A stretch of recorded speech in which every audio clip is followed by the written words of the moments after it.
Welcome, Pranjal, to the show. Thank you, Sachin. Thank you for having me. Great. So, to start with, it's been a COVID time, and everything has come online. So, what do you think are the new innovative ways that marketers can really think of? Apart from traditional print stuff which goes on. So, what could be the new innovative ways? So, starting from the last year, I would say a lot many people have become conscious about e-commerce. So, initially, when people used to go in groups or in terms of families to the retail stores to buy their daily needs, now, of course, they cannot go. And again, after a year, the corona cases are on an increase. People have vastly shifted towards e-commerce. So, e-commerce is something that I would say that has been on a continuous rise. Also, I would say that established FMCGs and retailers are also seeing a vast shift of people shifting to Amazon, to Flipkart, to other grocery retail platforms such as Big Basket and Grofers. Uh, Also, I mean, all the retailers would say that although FMCGs, the established ones, have been there, they have seen a kind of decline in the sales that is happening. So it's kind of a bit of demotivating factor for any new product of any established FMCG to enter into the retail segment, or for any new product or any new brand to enter right now, since you know people are kind of leaving the retail stores and moving towards e-commerce. So uh, I would say even in Zydus, when I'm working right now, it's a product which is completely digital release. It's not found in the retail stores. And with the increase in different occasions, let's say we had Holi, we had Valentine's Day. So people are getting more and more kind of occasions and reasons to go online and check what kind of promotions our brand doing in terms of digital marketing. So definitely e-commerce is the way to go. And yeah, I would say that people are becoming more tech savvy. So definitely performance marketing, e-commerce is the way that people would be purchasing their stuff now. Sorry, you're not audible. So, would you recommend the print media, or what would be your thought on it? So it depends on two things. First, how big your brand is, exactly what your brand objective is. So if I would say, let's say we have a new brand, Sebamed, in the market, right? And they have chosen both ways to go into digital as well and to go into print media as well. So earlier in the last year, I would say that print media did get a bit of demotivation because there was a humongous lockdown and people couldn't go outside. Were not allowed to drive their cars, or even people who were single-handedly driving their cars, they were questioned a lot. The same restrictions are surfacing again. So print media will never lose completely its aura, I would say, but definitely it has been declined because India consists of more of youth as compared to the older generation, and the youth participates more on social media platforms and on digital platforms as compared to the print media. So, and of course, not this year, I would say, but definitely earlier, we had a lot many people canceling their subscriptions of the newspapers that they used to get. After a lot many months, they started that again. So definitely, print media will be there, but the kind of uh, aura, or you can say the relevance of print media has been continuously decreasing in the lives of consumers as they shift more and more digital. And of course, we have WhatsApp. So a lot many people receive any sort of news segment or any sort of new entertainment segment through WhatsApp. So I would say digital is kind of the way to go for. So print media is a bit dicey. Depends on what kind of brand objective we have and where do we stand in our brand marketing.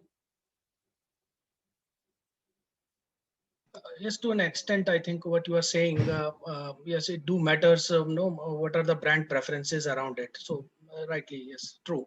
So, no, I was going through your profile and I saw a lot of stats around it. So, no, if you can share, no, how to work on the consumer insight, because as you are also suggesting, it's about e-commerce, and no, all the a lot of money is been spent on the digital aspect. So, how to work on the consumer insight and the research? One amazing terminology that I saw is there, the persona mapping. So, share something more about it. So, again, consumer insights are of two ways. It depends on if you're a new brand or a new product. So then you just get to know that what kind of gap that you're bridging in the market. In those terminologies, you do a survey as well. But as far as I have seen from my previous experiences, survey do play a role in consumer insights, but not as much as directly talking to the consumer does. Uh, the second stands for that even if you have a established product in the market, but somehow it's not performing or is it even performing, then you would like to see that where it stands in the market in terms of competitive analysis. And then you do a consumer research again to get to know what your perception of the brand is. So I have been part of both. I have been a part of the first one where you are making a product from the scratch. Uh, One of the basic rules of any consumer insight is never to discuss the product that you have in mind, and always make your consumer very at ease, because you do not want to sound as an interrogation, you just want to know about their lives.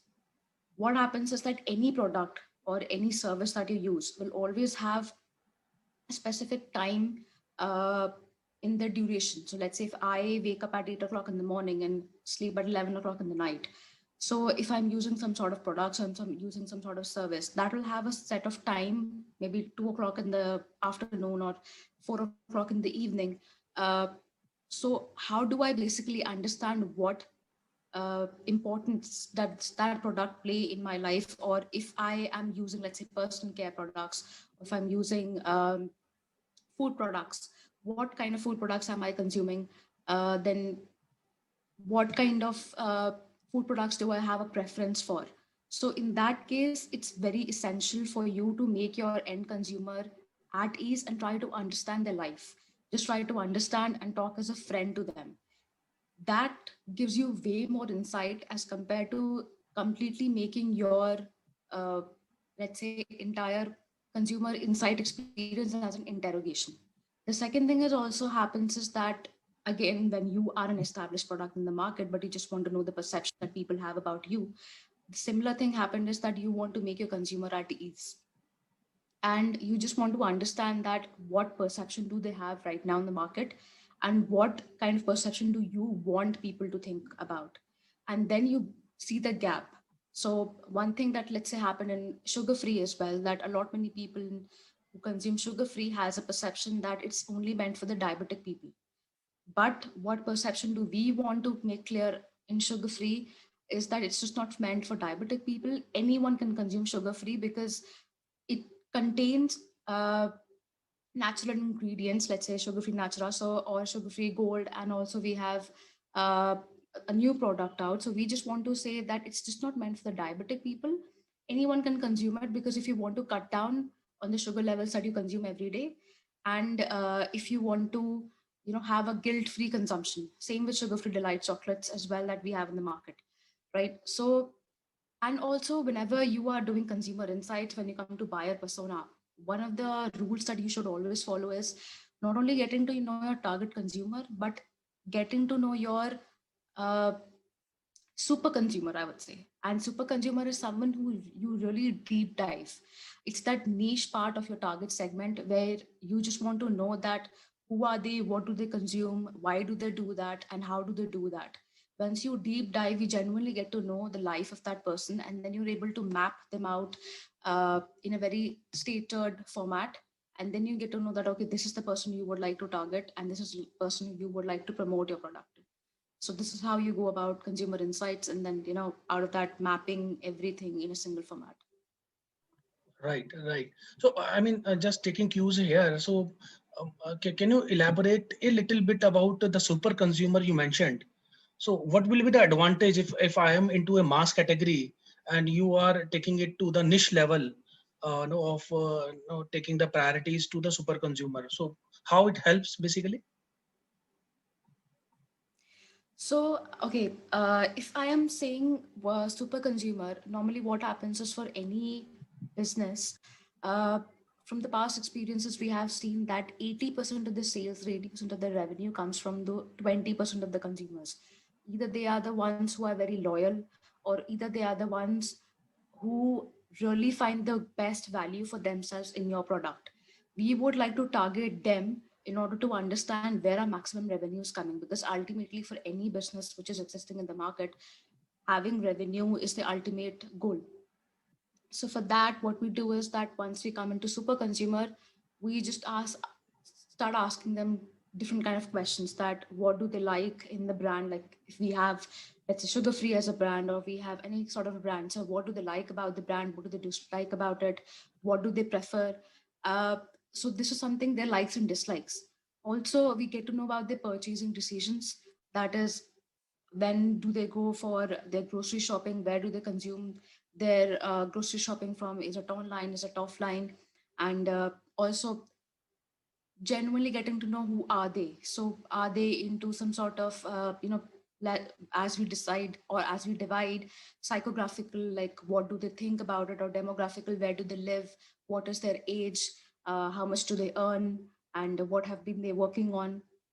Also you get to know what are their goals and their pain points.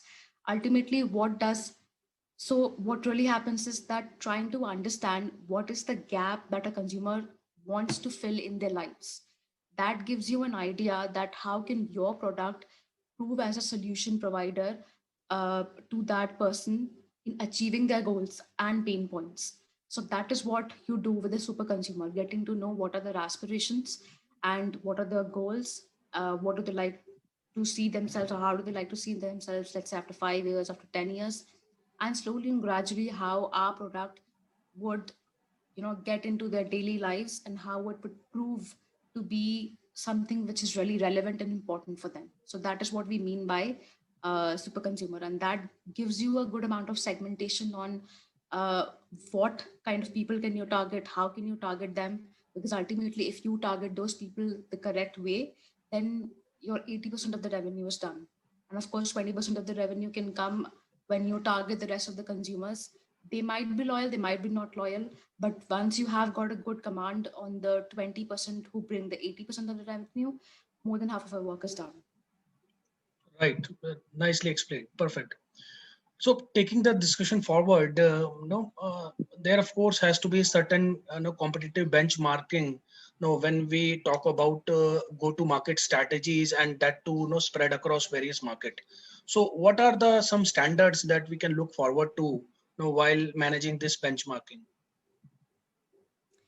So, in my previous experience as well, I have done three kinds of competitive analysis, I would say. And all it depends on is that where in the product life cycle or in the product stage are you. So, let's say if you are in the beginning, and if you are a new product, or if you are a product which is already there, both of them will have a different kind of a cycle to analyze. So let's say if I take the example of a new product, something similar to which I'm working right now, the competitive analysis that you would do is, one is that you would like to do the category penetration versus the brand awareness. So your category penetration is on the x-axis, your brand awareness is on the y-axis, and then you get to know whether your category belongs in an emerging one or an established one. Similarly with the brand awareness as well, whether you belong to an emerging brand or you belong to an established brand. So if I say sugar free as a brand, it's an established brand but into an emerging category, because sugar free is also something that's still kind of making its importance in the market. But when I say sugar free delight chocolates, chocolates is something that still, compared to the Indian consumers, we prefer more of mithai as compared to chocolate. So if I compare myself with other developed countries like UK or US and all these kind of countries, we still are very low in chocolate consumption. And specifically when we come to dark chocolates, sugar-free chocolates, we are even lower. So your category penetration even becomes lower. And sugar-free delight chocolate is something which is launched in November. So again, the brand awareness is pretty low. Whereas you consider something like P&G, so it's already an established brand. And if you consider something like any good product of P&G, let's say Head and Shoulders. So it's an established, it's the shampoo category is also very much established, plus your brand is also very much established. So it gains the higher position. This is one of the competitor analysis. Second one is the price and benefit one. So your price comes on the x-axis, your benefit comes on the y-axis, and you get to know that what is the price that you are trying to put your product out in the market and what is the benefit that it provides. So this competitive analysis basically gives you the value that you are providing to your end consumer and what is the ROI that they're getting of every bit of their product from the market.